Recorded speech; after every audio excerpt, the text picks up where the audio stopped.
If EA Esports FC26 is lagging, stuttering, or feeling delayed on your PC, here are the fastest fixes you can try right now.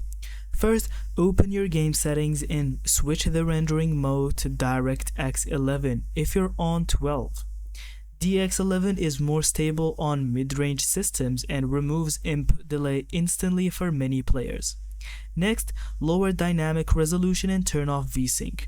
VSync is one of the biggest causes of controller delay or sluggish movement. Now, go to your NVIDIA or AMD control panel.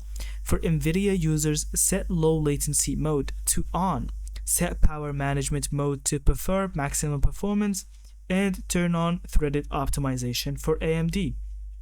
Enable Radeon anti-lag and set texture filtering to performance. These settings reduce system slide delay. If you're getting online delay, switch your connection to Ethernet instead of Wi-Fi. If you must use Wi-Fi, change your band to 5 GHz and reset your router to clear congestion. And also close background apps like Discord overlay, Chrome, and Xbox Game Bar. They eat CPU and cause micro stutters. And that's it. Thank you so much for watching. I hope you found this video helpful. And don't forget to leave us your thoughts in the comments.